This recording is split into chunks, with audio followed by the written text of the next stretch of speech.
Здраво Македонија, ви посакувам убаво утро и ве поканувам да останете со нас. Денеска со нашата екипа од Канал 5 телевизија имаме убава приказна која што сакаме да ви ја споделиме. Ќе зборуваме и мојот соговорник ќе биде Христијан, кој што ќе ни зборува за Веда Бебе, тоа е неговата ќерка, но имаат интересен профил на кој што и те споделуваат убави песнички кои што се добродојдени за секое детенце. Но многу повеќе на оваа тема, за идејата, инспирацијата и мотивот со кој што го направија овој профил и споделуваат вака убави песни и се она кое што е добродојдено за децата, ќе ни раскаже токму тој. Христијан, добродојде во Здраво Македонија. Здраво, добро ве најдов. Најпрвено фала ви на поканава и многу ми е драго што можам да ви раскажам една прива бебешка приказна за Веда Бебе. Така. Но ете она кое што јас би сакала да го напоменам, ете дека ни доаѓаш од Куманово, ти благодарам што денеска си ете во Скопје да споделиш твојата приказна со нашите гледачи, а секако да ги поздравиме наши кумановчани. Секако голем поздрав до кумановчани, тие се најголемите фанови моментално на Веда Бебе, додека нели не се прошири каналот низ целава држава. Накратко да ви кажам за Веда Бебе, односно Веда Бебе моментално е Instagram, Facebook и YouTube канал, каде што споделуваме македонски едукативни песнички за деца од, не знам, самото раѓање до 5 до 6 години. Најголемата инспирација за правење на овој канал е токму мојата ќерка Веда Бебе и така живеејќи со нејза, растејќи со нејза, секоја смеја, не знам, секоја ново зборче или било што ни беше инспирација да направиме песнички. Моментално на нашиот YouTube канал имаме две песнички.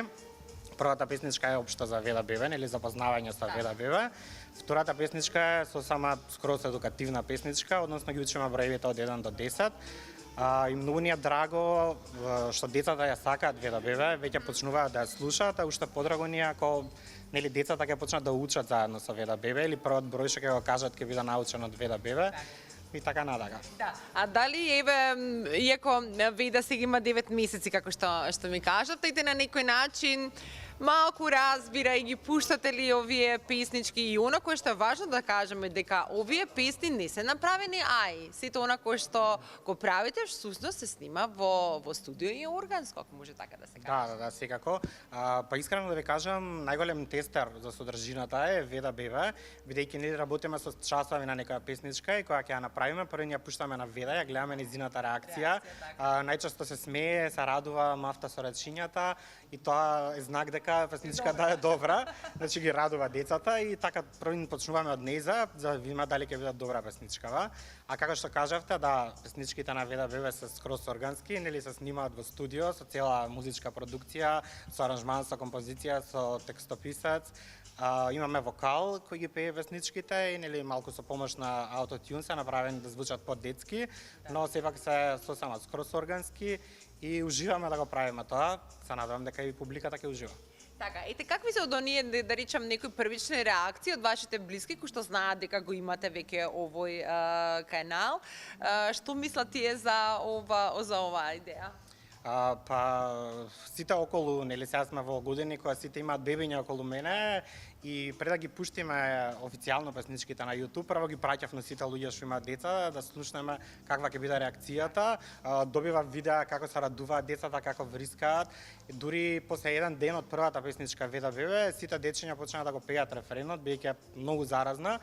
Исто така и ние по дома, не знам, моите родители, брат ми, на детето на брат ми, сите по дома пееме Веда Бебе, Веда Бебе и тоа ни е супер сигнал дека Веда Бебе ќе биде успешен проект. Така, јас мислам исто така дека ќе биде успешен и она кое што ми се допаѓа на мислење како што кажа, тоа го правите на македонски јазик. Свидоци сме сите како родители, еве моите деца за жал сега се големи, не користат веќе такви песнички, но секако овие генерации кои што сега ни доаѓаат, едно време и со професорите на македонски јазик и едноставно збориме дека некако деца побрзо ни научуваат англиски околку македонски, затоа што на YouTube каналите сето она кое што не може без тоа, ова е модерно време да не се користат, имаме песни на многу други јазици освен на нашиот. Мислам дека и тоа е една идеја која можеби тоа беше најголемата причина да почнеме да правиме ваков проект. Всушност Вела Бебе не беше проект кој мислевме дека ќе го пуштиме така брзо официјално, туку тестиравме што ќе се случува, бидејќи секој ден пуштаме песнички на YouTube. Ние дома како родители свативме дека голем дел од содржината на YouTube е на странски јазик и дека децата прво го учат нели странскиот јазик, а потоа македонскиот. И затоа се одлучивме нели за на македонски јазик да бидат. Песните се лесни, со лесни зборови, заразни се и сакаме да им помогнеме на децата нели полесно да го совладаат македонскиот јазик и првото зборче што ќе го кажа да биде на македонски јазик. Така е, одлична порека. Христијан, ти благодарам многу. Еве јас верувам дека и со овој прилог и со оваа приказна која што ти денеска ние сподели ќе допре до што повеќе граѓани низ нашата земја, ќе го посетат вашиот профил и на своите внучиња, деца, ете ќе можат да им ги пуштат овие песнички. Вие си како во континуитет и ќе продолжите и понатаму да правите нови песни. Да, како што кажавте, можам да ви кажам дека секоја среда во 18 часот на нашиот YouTube канал ќе излегува по една нова песна. Во меѓувреме на социјалните мрежи одат кратки рилови од песничките, се пуштаат, се вртат цело време и се надевам дека дечињата во Македонија ќе уживаат и ќе почнат да учат, да се забавуваат со Вела Бебе. Така е. Бидејќи музиката никогаш не е на одмет, исподелува и убава и енергија, а како што ете, секоја недела ќе имате причина што повеќе заедно да си пеете некоја убава песничка со вашите дечиња и тоа на македонски јазик. Останете понатаму на канал 5 телевизија, продолжуваме со Здраво Македонија.